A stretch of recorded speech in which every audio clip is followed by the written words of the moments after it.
এই চ্যানেলে তোমাদের সবাইকে স্বাগত জানাই। এই চ্যানেলে যারা নতুন আছে তারা অবশ্যই চ্যানেলটিকে সাবস্ক্রাইব করবে, ভিডিওটি ভালো লাগলে অবশ্যই লাইক করবে, শেয়ার করবে।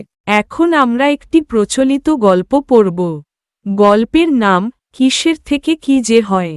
গল্পটি পড়ার আগে আমি একটু ছোট করে জানিয়ে দিই। এই গল্পটির মূল বক্তব্য হল একটি ছোট্ট ঘটনার পরিণতি কখনো কখনো অনেক বড় হয়ে উঠতে পারে। গল্পটির সহজ সারাংশ: একটি কাঠপিঁপড়ে কাঠ কাটতে যাওয়া এক কিশোরীর হাতে কামড় দেয়। ব্যথায় কিশোরীর হাত থেকে কাটারি পড়ে একটি কাঠবেড়ালির লেজ কেটে যায়। রাগে কাঠবেড়ালি গাছের ফল ফেলে দেয়। ফলটি একটি হরিণের মাথায় পড়ে। ভয়ে হরিণ দৌড়ে গিয়ে পাখির বাসা নষ্ট করে। ভীত পাখি উড়ে গিয়ে একটি হাতির কানে ঢুকে পড়ে। হাতি অস্থির হয়ে দৌড়ে চাষির ধানক্ষেত নষ্ট করে। শেষে সবাই নিজের কাজের জন্য অন্য কাউকে দায়ী করতে থাকে। চাষি মনে করে সব ঘটনার মূল কারণ কাঠপিঁপড়ে, তাই সে কাঠপিঁপড়েকে শাস্তি দিতে কিশোরীর হাতে দেয়। কিশোরী তার কোমরে সুতো বেঁধে গাছের সঙ্গে ঝুলিয়ে রাখে। গল্পের প্রচলিত ব্যাখ্যায় বলা হয়, সেই কারণেই কাঠপিঁপড়ের শরীরের মাঝখান সরু হয়ে গেল। গল্পের শিক্ষা: ছোট একটি ঘটনাও ধারাবাহিকভাবে বড় বিপদের কারণ হতে পারে। প্রত্যেকে নিজের কাজের দায় অন্যের ওপর চাপালে সমস্যার সমাধান হয় না। কোনো ঘটনার মূল কারণ খুঁজতে হলে পুরো ঘটনাপ্রবাহ বুঝতে হয়। গল্পের শেষ কথাটি কিসের থেকে কি যে হয়। পুরো গল্পের ঘটনাগুলোর অপ্রত্যাশিত পরিণতিকে বোঝায়। এখন আমরা গল্পটি পড়ব। বলেছে, অনেক দিন আগে এক সুন্দর বন ছিল।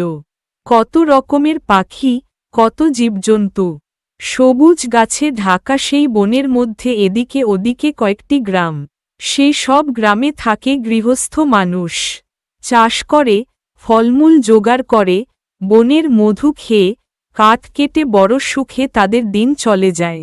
বর্ষায় তীর তীর করে যে বয়ে চলে পাহাড়ি নদী, সেই জলে কত ছোট ছোট মাছ। কোনো কিছুরই অভাব নেই। সকালে কিছু খেয়ে কিশোরী মেয়েরা বনে কাঠ কাটতে যায়। ফিরে আসে দুপুরে। উনুন জ্বালাবার কাঠ, সবই শুকনো ডাল। কিছু শুকনো ডাল থাকে গাছে, কিছু পড়ে থাকে গাছের নিচে মাটিতে। একদিন এক কিশোরী যেই গাছের শুকনো ডালে হাত রেখে শুকনো ডাল ভাঙতে যাবে, অমনি একটা কাঠপিঁপড়ে তার হাতে কামড়ে দিল। মেয়ে উহ বলে সরে এলো। বাঁ হাতে ছিল কাটারি, সেটা পড়ে গেল। কিশোরী ডান হাতটা ধরে বসে পড়ল। কাটারিটা বাঁ হাত থেকে পড়ে নিচের একটা ঝোপে গিয়ে পড়ল। ঝোপে দৌড়দৌড়ি করছিল ছোট্ট একটা কাঠবেড়ালি। কাটারি পড়ল তার লেজের ওপরে। ছোট্ট লেজ গেল কেটে। ব্যথায় ছটফট করে কাঠবেড়ালি তরতর করে একটা অনেক উঁচু গাছে উঠে পড়ল। তার লেজ কেটেছে, তার খুব রাগ হয়েছে। সে তো কোনোদিন কারো কোনো ক্ষতি করেনি। সে আপন মনে থাকে, খেলে, লাফিয়ে বেড়ায়। বেজায় রেগে গিয়ে সে গাছের একটা বড় ফলে দাঁত বসালো। বোটা থেকে ফল ছিঁড়ে গেল। অনেক উঁচু থেকে সেটা নিচে গিয়ে পড়ল একটা হরিণের মাথায়। সে তখন মিষ্টি রোদে গাছের তলায় ঘুমোচ্ছিল। হঠাৎ মাথায় কিছু পড়ায় সে চমকে উঠল। অত উঁচু থেকে পড়েছে, তার মাথায়ও লেগেছে। আবার যদি কিছু পড়ে, সে ভয় পেয়ে তীরবেগে দৌড়ে পালালো। ঝুড়ো মাটির মধ্যে ছোট ছোট পাখির বাসা। হরিণের ছুটে চলার পথে এরকম কিছু বাসা ছিল। পায়ের চাপে বাসাগুলো ভেঙে গেল। পাখিরা ভয় পেয়ে এদিক ওদিক উড়তে লাগল। হায়, বাসার ছানারা বোধহয় মরে গেল। ডিমগুলো বোধহয় ভেঙে গেল। বনের মধ্যে দিশেহারা হয়ে পাখিরা উড়ছে। এক গাছের নিচে দাঁড়িয়েছিল এক হাতি। সে প্রকাণ্ড সুর দিয়ে গাছের ডালপালা ভেঙে খাচ্ছে। কোনো দিকে খেয়াল নেই। হঠাৎ একটা ছোট্ট পাখি তার কানের ভেতর ঢুকে গেল। হাতি লাফিয়ে উঠল।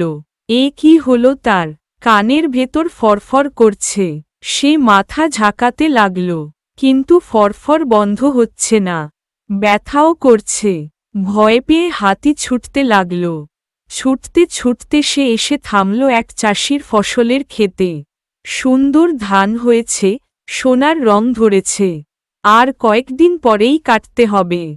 হাতি সেই সোনালি ফসলের ক্ষেতে ঘুরপাক খেতে লাগল। তার বিশাল দেহ আর গোদা চার পায়ের চাপে ফসল নষ্ট হতে লাগল। চাষি ছুটে এলো। এ কি করছে হাতি? তার সব ফসল যে নষ্ট হয়ে যাচ্ছে। সে খাবে কি? তার পরিবারের সবাই খাবে কি? সে হাতির সামনে গিয়ে বলল, এ কি করছো হাতি? আমার সব ফসল যে নষ্ট করে দিলে। কোনোদিন কোনো হাতি এমন কাজ করেনি।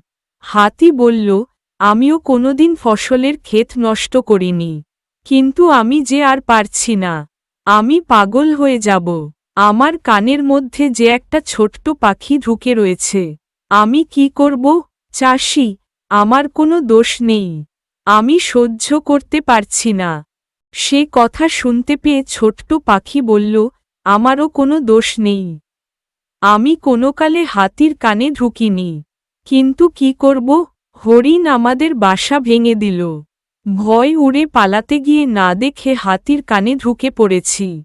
আমার কোনো দোষ নেই। হরিণ বলল, আমারও কোনো দোষ নেই। আমি কি করব? দুষ্টু কাঠবেড়ালি উঁচু গাছ থেকে একটা ফল আমার মাথায় ফেলে দিল। খুব ব্যথা পেলাম। ভাবলাম, আবার যদি ফল ফেলে দেয়। তাই ভয় পেয়ে দৌড়তে শুরু করলাম। আমি তো নিচের দিকে তাকাইনি। পায়ের চাপে পাখির বাসা গেল ভেঙে। আমার কোনো দোষ নেই। কাঠবেড়ালি বলল, আমার কোনো দোষ নেই। আমি ঝোপের মধ্যে খেলা করছিলাম। ওই মেয়েটার হাতের কাটারি আমার লেজে পড়ল। লেজ গেল কেটে। খুব ব্যথা পেলাম। রাগ হয়েছিল। তাই আমি উঁচু গাছের ফল ফেলে দিয়েছি।